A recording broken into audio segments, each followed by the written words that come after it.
بسم الله الرحمن الرحيم هل أتى على الإنسان حين من الدهر لم يكن شيئا مذكورا إنا خلقنا الإنسان من نطفة أمشاج نبتليه فجعلناه سميعا بصيرا.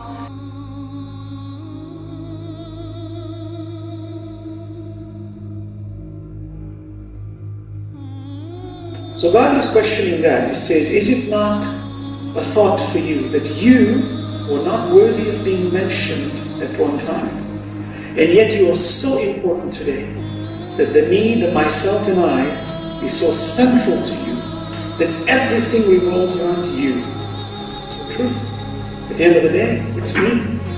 I'm talking, I'm thinking, what's happening to me? Why am I here? Where am I going? What's going to happen to me? Well, God is questioning me from that perspective to show me that I am so merciful, God is saying to me, that you were not worthy of being mentioned, let alone existing. And now you exist. So God is saying to me that you were not worthy of being mentioned. Take that as your foundation of all discussions. And when you have difference of opinions, you have problems in this life, and you're questioning your own integrity or the integrity of everything that exists around you, understand that at the very onset, you are not worthy of being created.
The word rububiyyah or Rabb in Arabic is associated with an antonym, its opposite, which is abd.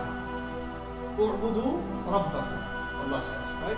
Enslave yourselves to your Lord. Abd literally means a slave.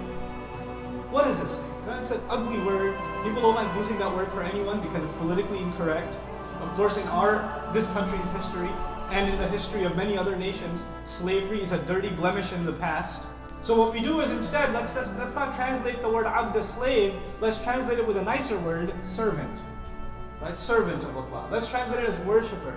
But you know, all of these different terms don't communicate what abd is. In the raw sense of the word, abd is in fact a slave.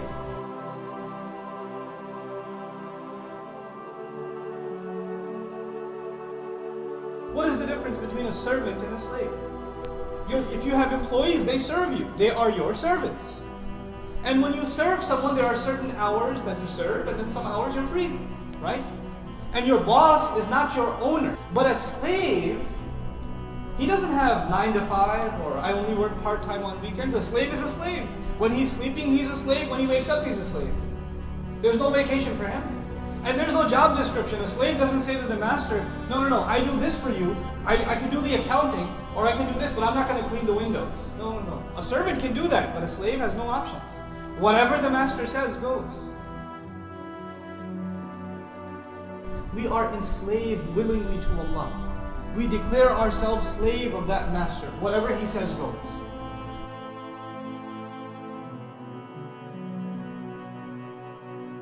Have you ever heard someone say, I lost my job. I'm a good person. I don't cheat. I don't steal. Why is God putting me through these difficult times? That attitude of questioning God's will, right? So this attitude stems from an idea of I do something and in return I expect something back. That would be service. But what are we to Allah? Slaves. And the attitude, really you say my hand hurts, or my eyes I have weak eyesight, or my this or my that or my the other. The slave understands, I'm calling it mine, but is it really mine? So much so that when one of us passes away, what do we say? We say, Inna lillahi wa inna ilayhi raji'un, which in English translation, if you want to go to the language roots, would be we belong to Allah. We are the property of Allah. Forget my hand and my clothes and my money and my bank account, I belong to Allah.